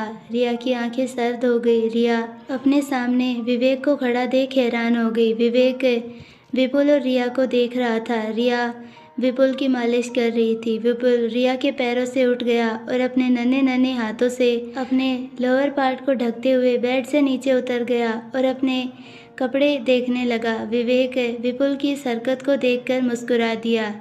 रिया भी मुस्कुराए बिना रह नहीं पाई, लेकिन दूसरे ही पल रिया ने गुस्से से विवेक की तरफ देखा। रिया गुस्से से बेड से उठी। तुम्हारी हिम्मत कैसे हुई अंदर आने की? विवेक ने रिया की बातों को अनसुनी कर दी और उसके सामने से निकलकर विपुल के पास से आ गई, जो कि बेड की आड़ में छुपा हुआ था। विवेक ने विपुल को अपनी गोद में उठा लिया। विपुल, उसका चेहरा फूल गया। अंकल, ये आप क्या कर रहे हैं? अंकल, मैंने कपड़े नहीं पहने। विपुल के पैर हवा में झूल रहे थे, क्योंकि विवेक उसे ऊपर से नीचे तक देख रहा था। ये क्या बदतमीज़ी है? मेरे बेटे को नीचे उतारो, रिया ने विवेक को गुस्से से कहा। रिया को शक था, शायद विवेक को सारा सच जान चुका था। उसके मन में डर बैठ गया। विवेक विपुल के पूरे फेस पर किसेस करने लगा। विपुल बस विवेक को अपनी बड़ी बड़ी आंखों से देख रहा था। विवेक ने विपुल को अपने सीने से लगा लिया। उसकी आंखें छलक उठी। मेरा बेटा, मेरा बेटा, मेरा बेटा कहते कहते विवेक का गला रूंध गया। रिया दंग रह गई। उसका मतलब विवेक को सब पता चल चुका था। विपुल चुपचाप विवेक के सीने से लगा हुआ था। इन अंकल को क्या हुआ? विपुल को इतना साला प्यार कर रहे हैं। ना जाने कितने समय तक विवेक ने विपुल को अपने सीने से लगा रखा था। रिया ने गुस्से से विवेक से विपुल को छीन लिया। विपुल, अपने रूम में जाओ, मम्मा आपसे बाद में बात करती है। विपुल वहाँ से भाग गया। विपुल ने जो कपड़े नहीं पहन रखे थे। विवेक ने रिया की तरफ देखा। चले जाओ यहाँ से, हमारी ज़िंदगी में तुम्हारी कोई जगह नहीं है, रिया ने बेरुखी से कहा। लेकिन विवेक उसकी तरफ आ रहा था। रिया अपने कदम पीछे ले रही थी। खबरदार जो मेरे करीब आए। विवेक ने रिया का चेहरा अपने हाथों में भर लिया। रिया ने विवेक की आंखों में देखते हुए एकदम से कहा, आई लव यू टू। रिया सन्न रह गई। उसे अपने कानों पर यकीन नहीं हो रहा था। उसे विवेक के ऐसे किसी चीज़ की उम्मीद नहीं थी। विवेक ने अपना सर झुकाया और उसके लबों को चूमने लगा। रिया विवेक की बाहों में थी। रिया कोई हरकत नहीं कर रही थी। उसे भी कुछ समझ नहीं आ रहा था। रिया की आंखों में आंसू आ गए। विवेक ने अपना फेस दूर किया। रिया की आंखों में देखने लगा। रिया भी विवेक की आंखों में देख रही थी। वो आज विवेक की आंखों में बहुत कुछ महसूस कर रही थी।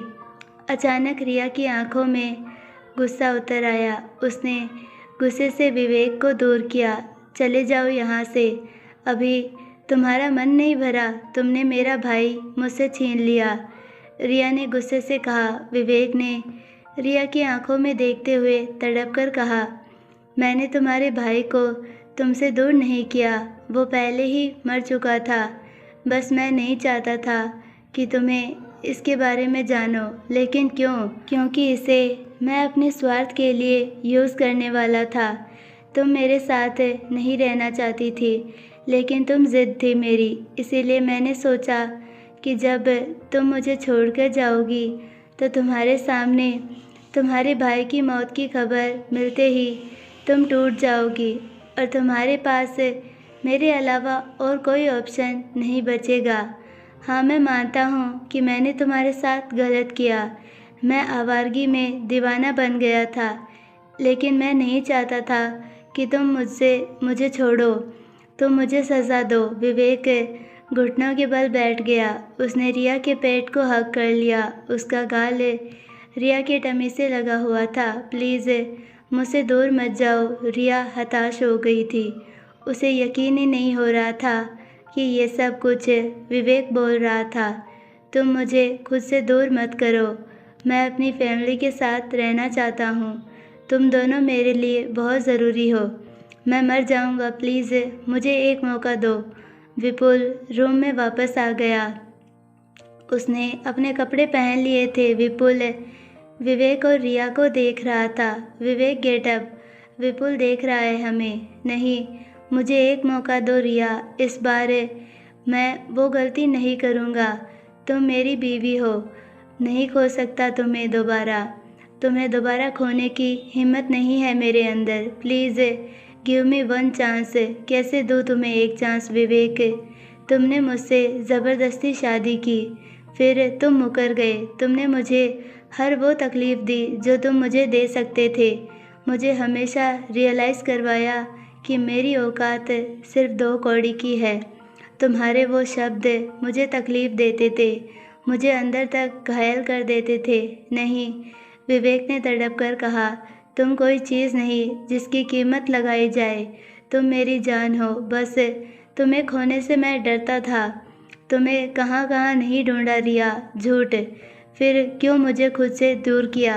रिया ने रोते हुए कहा, कौन तुम्हें दूर करना चाहता था? मैं बहुत प्यार करता हूँ तुमसे रिया। ये प्यार आज का नहीं है।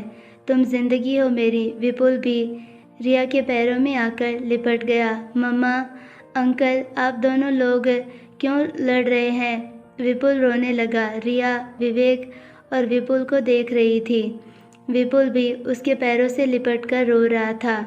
रिया ने दोनों के सर पर अपना हाथ रखा और उनके बालों में हाथ फेरने लगी। ये दोनों बाप बेटे जान लेकर ही रहेंगे मेरी। रिया भी रो रही थी। रिया भी बैठ गई। उसने उन दोनों को गले लगा लिया। दूसरी तरफ शाम का वक्त था। जय और जिया एक दूसरे से 20 कदम की दूरी पर खड़े थे। दोनों की आंखों में आंसू थे। ढलता हुआ सूरज में वो दोनों एक दूसरे को देख रहे थे। जिया भागते हुए गई और जय के गले लग गई। जय नीचे गिरता गिरता रह गया। जय ने उसे अपनी बाहों में समेट लिया। जय की आंखों में आंसू छलक उठे। आज उन्हें अपनी ज़िंदगी का इतना बड़ा सच जो पता चला था। वो दोनों अभी बेंगलुरु से वापस आए थे। जय को आज पता चला कि उसकी खुशियों में आग लगाने वाली और कोई नहीं बल्कि उसकी खुद की माँ थी। उसकी दोस्त कम दुश्मन श्रेया। उन दोनों ने उनकी ज़िंदगी तबाह कर दी थी। उसने 5 साल पहले ही अपना घर छोड़ दिया था, लेकिन सच जानने के लिए उसे वापस जाना पड़ा। लेकिन सबसे ज़्यादा ज़रूरी थी जिया। जिया को आज पता चला कि वो सब जय ने नहीं किया था। वो एक हो चुके थे। 1 हफ्ते बाद जय और जिया की शादी हो चुकी थी। विवेक और रिया की भी शादी हो चुकी थी। केडी और माही ने भी शादी कर ली थी। आज तीनों कपल्स की सुहाग रात थी।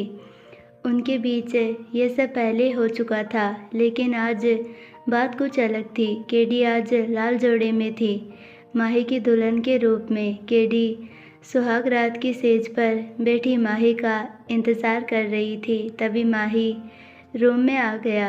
माही बेड पर आकर बैठ गया। माही ने मुस्कुराते हुए केडी की तरफ देखा। माही बेड पर लेट गया। केडी ने घूरकर माही की ओर देखा। वैसे तो मरता रहेगा, लेकिन आज सुहाग रात के दिन इसे सोना है। केडी ने खुद से उसे खींचते हुए कहा। केडी जाकर बेड पर लेट गई। उसने माही की तरफ अपनी पीठ कर ली। माही केडी की तरफ पलटा। माही की हंसी छूट गई। माही ने केडी को पीछे से बाहों में भर लिया। केडी ने माही का हाथ दूर कर दिया। मुझे नींद आ रही है, केडी ने चिढ़ते हुए कहा। माही उठकर बैठ गया। केडी ने कोई हलचल महसूस नहीं की। काफ़ी देर तक वहाँ बिल्कुल सन्नाटा पसरा रहा। केडी का मुंह फूल गया था। अब आने दो इसे करीब मेरे, तब बताऊंगी इसे, केडी ने दांत पीसते हुए कहा। माही ने केडी को झटके से पलट दिया। केडी की आंखें हैरानी से बड़ी हो गई। दूसरे ही पल उसके गाल जलने लगे। माही ने धीरे से उसकी नोज़ रिंग साइड कर दी और उसकी नोज़ पर किस करते हुए कहा, आज तुम सो कैसे सकती हो, अभी तो पूरी रात बाकी है। केडी शर्मा गई। कुछ ही देर में दोनों के कपड़े बेड के नीचे बिखर गए।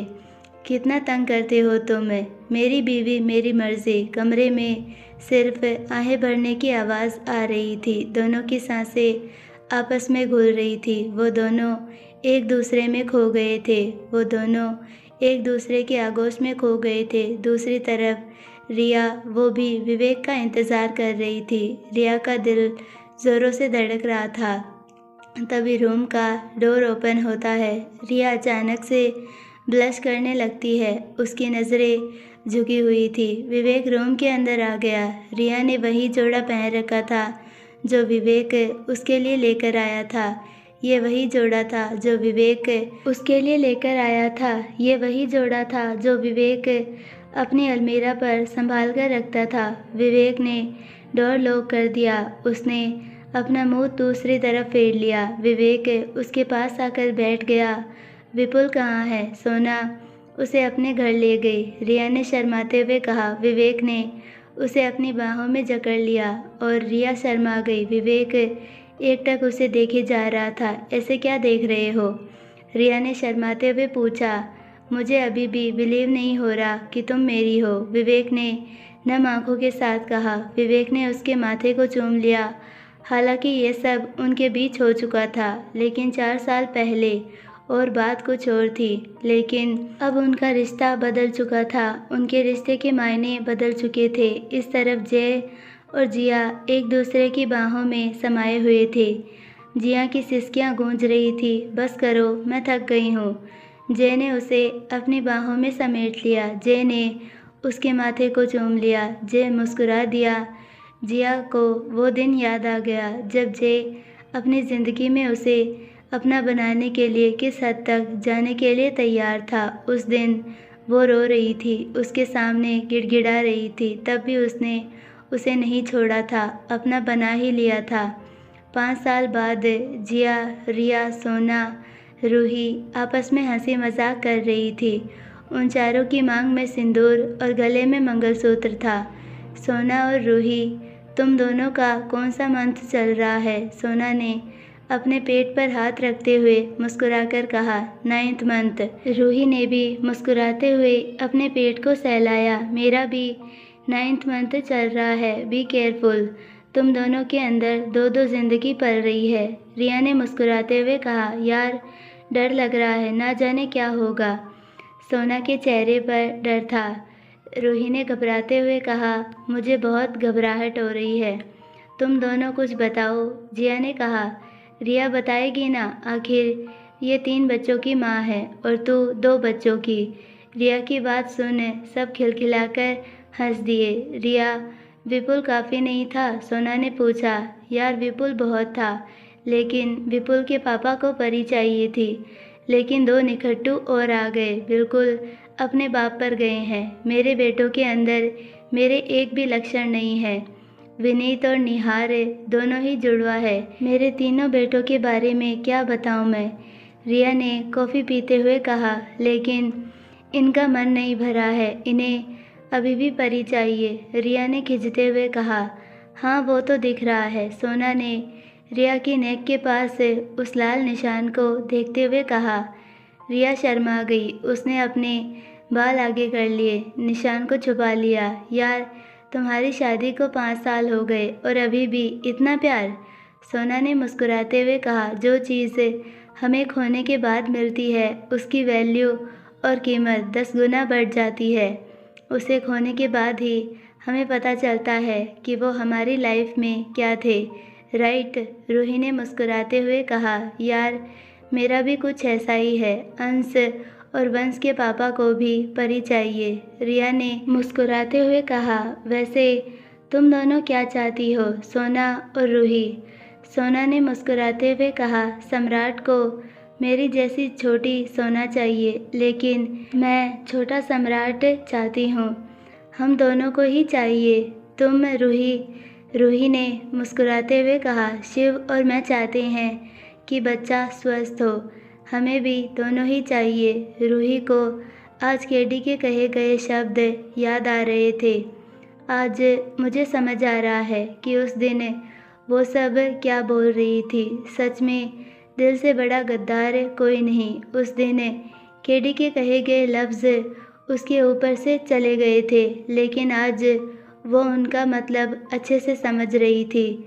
यहाँ क्या हो रहा है? सबने उस तरफ देखा। केडी भी प्रेग्नेंट थी। ये खुशनसीबी उसे मिल ही गई। हालांकि उसे काफ़ी इंतज़ार करना पड़ा, लेकिन अब वो आखिरकार माँ बनने ही वाली थी और माही को उसकी खुशी देने वाली थी। कुछ दिन ऐसे ही बीत गए। हॉस्पिटल में चिल्लाने की आवाज़ आ रही थी। माही ने केडी का हाथ थाम रखा था। अचानक से हॉस्पिटल में खामोशी छा गई। कुछ वक्त केडी बेहोश थी। केडी को जब दोबारा होश आया, माही उसके पास ही बैठा था। उसकी आंखों में आंसू थे। आपको क्या हुआ? दर्द हुआ? बहुत हुआ था। केडी ने धीरे से अपना सर हिला दिया। फर्स्ट टाइम था ना, इसीलिए। मेरे बच्चे कहाँ हैं? माही ने अपने दोनों बच्चों को केडी को दे दिया। देखिए, हमारा बेटा बिल्कुल आप पर गया है और मेरी परी तुम पर। सही कहा आपने। अलीशा मुझ पर गई है। वेदांत बिल्कुल अपने पापा जैसा है, माही ने मुस्कुराते हुए कहा। अलीशा। इसी के साथ माही की आंखें नम हो गई। माही गहरी सोच में चला गया। फ्लैशबैक। माही गुस्से से खड़ा था। उसकी आंखें बहुत खतरनाक थी। अलीशा, माही चिल्लाया। अलीशा ने माही की तरफ देखा। माही, तुम आ गए? मेरी बीवी कहाँ है? माही गुर्राया। अगर उसे कुछ हुआ तो मैं तुम्हें जिंदा नहीं छोड़ूंगा। अलीशा की हंसी छूट गई। मैं जानती थी माही, तुम अपनी जान को बचाने ज़रूर आओगे। माही ने अलीशा का गला पकड़ लिया। अलीशा का दम घुटने लगा। माही डोबरीवाल, खबरदार, जो तुमने कुछ किया तो तुम्हारी बीवी और बच्चा, तुम अगर देखना चाहते हो उन्हें तो छोड़ो मेरी बहन को। माही ने अलीशा को छोड़ दिया। अलीशा खांसने लगी। केडी चेयर से बंधी हुई थी। केडी को देखने से लग रहा था जैसे वो 8 मंथ प्रेग्नेंट थी। केडी कुछ नहीं कह पा रही थी। वो अपने बच्चे को बिल्कुल भी खतरे में नहीं डाल सकती थी। वो अपने बच्चे को लेकर कोई रिस्क नहीं लेना चाहती थी। माही आज मजबूर था। अलीशा ने माही की तरफ देखते हुए कहा, मुझ में क्या कमी थी माही? क्यों तुम मेरी तरफ नहीं देखते? माही ने गुस्से से कहा, ये क्या पागलपन है अलीशा? अगर ये पागलपन है तो पागलपन ही सही। माही, हाँ पागलपन। अलीशा माही के गले लग गई। तुम पहले ज़िद थे मेरे, लेकिन वो ज़िद कब प्यार में बदल गई मुझे पता ही नहीं चला। अलीशा की आंखों में आंसू थे। माही ने अलीशा को खुद से दूर कर दिया। अलीशा ज़मीन पर गिर गई। अलीशा मुस्कुराई। उसकी आंखों में आंसू थे। वो वापस से खड़ी हो गई। अलीशा हंसने लगी। अलीशा की हंसी में उसका दर्द झलक रहा था। पहले तो तुम्हारी एक कमज़ोरी थी, लेकिन अब 2 हो गई। अलीशा ने अपनी पॉकेट से मंगलसूत्र और सिंदूर निकाला। अलीशा ने माही की तरफ देखते हुए मुस्कुराकर कहा, ये मेरा ख्वाब था माही। अलीशा ने तड़प कर कहा। अलीशा की आंखों में आंसू आ गए। अलीशा, माही गुर्राया। अलीशा हंस दी। मरना चाहती हो क्या? तुम मुझे क्या मारोगे माही, जो पहले ही मर चुकी है? उसने दर्द भरी मुस्कान के साथ कहा। आज माही निहत्था था। अलीशा माही के पास आ गई। उसने माही के सामने मंगलसूत्र और सिंदूर करते हुए दर्द भरी मुस्कान के साथ कहा, इन दोनों के बदले तुम्हें तुम्हारी बीवी और बच्चा मिल जाएंगे। माही गुस्से से भरी आंखों के साथ उसे देख रहा था। माही ने गुस्से से अलीशा के बालों को अपनी मुट्ठी में भर लिया।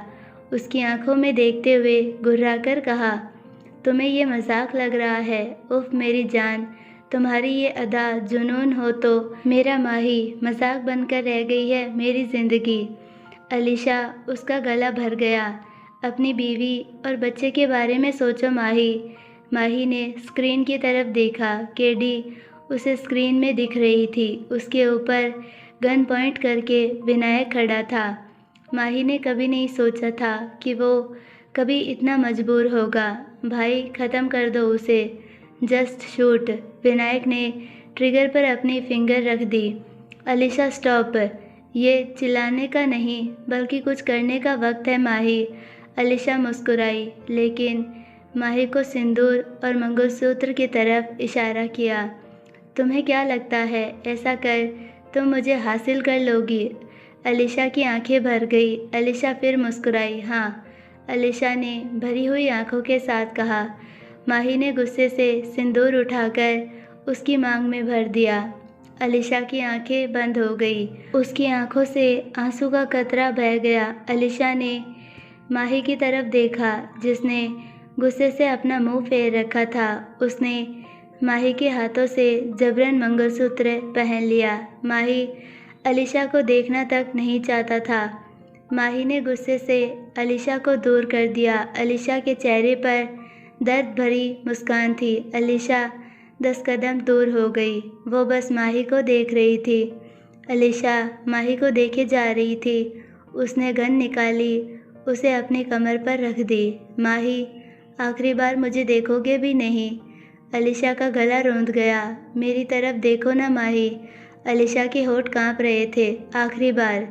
माही के कान में अलीशा के ये शब्द गूंज रहे थे। माही ने उसकी तरफ झट से देखा। अलीशा उसे देख मुस्कुराई। उसकी आंखों से आंसू गिर रहे थे। उसके चेहरे पर दर्द भरी मुस्कान आ गई। माही की नज़र गन पर गई। ये क्या पागलपन है अलीशा? माही चिल्लाया। विनायक भी भागकर वहाँ पर आ गया। उसके चेहरे पर घबराहट थी। अलीशा, उस गन को फेंको। विनायक ने अलीशा पर गुस्सा करते हुए कहा। मेरे करीब कोई नहीं आएगा। अलीशा ने कांपते हुए होठों के साथ कहा। माही अलीशा की तरफ बढ़ा। तभी गन चलने की आवाज़ आई। अलीशा माही को देख मुस्कुराई। उसकी आंखों के कोनों से आंसू गिर रहे थे। अलीशा ज़मीन पर गिरने को हुई। माही ने उसे थाम लिया था। अलीशा माही की बाहों में थी। ये तुमने क्या किया अलीशा? माही अलीशा को उठाने लगा। वो उसे हॉस्पिटल लेकर जाना चाहता था। कोई फ़ायदा नहीं माही। अलीशा की सांसें तेज़ चल रही थी। अलीशा ने माही के गाल पर अपना हाथ रखा। अलीशा अभी भी मुस्कुरा रही थी। माही की आंखें लाल हो गई। ये तुम इतनी ज़िद्दी क्यों हो? क्या करूं माही? मर तो पहले ही चुकी थी।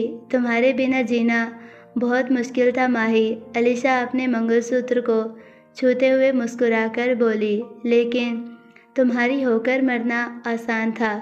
ज़रूरी तो नहीं कि हर मोहब्बत मुकम्मल हो। अलीशा की सांसें उखड़ने लगी थी। अलीशा रो रही थी। मैं तुम्हारी बीवी हूँ माही। आज मैं बहुत खुश हूँ। अलीशा ने रूंधे हुए गले के साथ कहा। मैंने तुम्हें पा ही लिया है माही। तुम्हें कुछ नहीं होगा अलीशा। माही की आंखें नम थी। मेरे तरफ ऐसे ही देखते रहो माही, जब तक मेरी सांसें थम नहीं जाती। मेरी चाहत भले ही एक तरफा थी माही, लेकिन मैंने तुमसे बेशुमार मोहब्बत की है। तुमने तो कह दिया मूव ऑन करो, लेकिन तुम्हारी जगह किसी और को देने की हिम्मत नहीं थी मेरे अंदर। तुम्हारी जगह किसी और को देना नामुमकिन था माही। आई लव यू माही। मैंने कहा था ना माही, मैं मर जाऊंगी तुम्हारे बिना। अलीशा की सांसें उखड़ने लगी। अलीशा के चेहरे पर मुस्कान थी। तुम्हारे बिना तड़प तड़प कर जीना आसान नहीं था, लेकिन मरना आसान है माही। मेरी 2 ख्वाहिशें पूरी करोगे माही? माही ने अपना सर हिला दिया। अलीशा ने मुस्कुराते हुए कहा, अपनी बेटी का नाम मेरे नाम पर रखोगे ना माही? तुम मुझे कभी नहीं भूलोगे ना माही। अलीशा रो रही थी। माही ने अपना सर हाँ में हिला दिया। माही की आंखें नम थी। भाई विनायक अपने होश खो बैठा था। विनायक रो रहा था, आप जैसा भाई सबको मिले, लेकिन मैं एक अच्छी बहन नहीं बन पाई। मैंने आपको बहुत परेशान किया ना भाई। तुम्हें कुछ नहीं होगा अलीशा। अलीशा ने मुस्कुराते हुए कहा, मैंने पॉइज़न इंजेक्ट किया है। उसकी बात सुन दोनों दंग रह गए। ये सब यहीं ख़त्म कर देना भाई, कोई बदला नहीं। विनायक ने अपना सर हिला दिया। अलीशा ने माही की तरफ देखते हुए कहा, क्या हुआ माही? अगर तुम इस ज़िंदगी में मेरे नहीं हुए, लेकिन अगले जन्म में तुम मेरे होगे, उस समय तुम मेरी तरफ देखोगे ना माही? अलीशा ने रोते हुए कहा, तुमने ऐसा क्यों किया अलीशा? माही, अपनी बीवी की ख्वाहिश पूरी नहीं करोगे? मैं तुम्हें चूमना चाहती हूँ माही, मना मत करना माही, प्लीज़। अलीशा ने रूंधे हुए गले के साथ कहा। उसकी आंखें बह रही थी। अलीशा की सांसें थमने लगी। माही ने अपना फेस नीचे की तरफ झुका दिया। अलीशा ने अपने होठों से माही के होठों को चूम लिया। उसी समय अलीशा की सांसें थम गई। माही ने अलीशा को अपने सीने से लगा लिया। अलीशा, उसके चेहरे पर अभी भी मुस्कान थी। उसकी आंखों के कोने पर आंसू की बूंदें चमक रही थी। माही उसके माथे को चूम लिया। Flashback and. माही ने अपनी गोद में मौजूद अपनी बेटी को देखा। मुझे माफ़ कर दो अलीशा। वो जानता था अलीशा की चाहत सच्ची थी। उसी के लिए उसके दिल में एक सॉफ्ट कॉर्नर था, लेकिन केडी उसके दिल में पहले से ही थी। अलीशा वो लड़की थी जो उसके लिए 3 दिन तक बारिश में भीगती रही, सिर्फ उसकी एक नज़र के लिए। वो उसकी तरफ देखता तक नहीं था, क्योंकि वो जानता था उसका दिल बेईमान हो जाता, क्योंकि सच्ची मोहब्बत के आगे अच्छे अच्छे घुटने टेक देते हैं। फिर वो क्या ही था, अलीशा की जुनूनियत को जानता था वो। पहले उसे लगा कि अलीशा नादान थी। केडी ने उसकी तरफ देखा। वो जानती थी अलीशा माही से पागलों की तरह प्यार करती थी। चाहा तो उन दोनों ने माही को था, बेशुमार था, लेकिन प्यार सिर्फ एक का ही मुकम्मल हुआ। लेकिन अलीशा मरकर भी अपनी मोहब्बत को अमर कर गई। माही ने केडी को गले लगाकर उसकी आंखों में देखते हुए कहा, आई लव यू। केडी ने भी माही को कहा, I love you too. I hope आपको ये प्यारी सी स्टोरी बहुत पसंद आई होगी। और इसी के साथ ये स्टोरी यहीं पर ख़त्म होती है। तो अगर आपको स्टोरी पसंद है तो प्लीज़ वीडियो को लाइक, शेयर और चैनल को सब्सक्राइब ज़रूर कीजिए। अगर आप चैनल पर नए हैं तो हमारे चैनल को सब्सक्राइब कीजिए। धन्यवाद।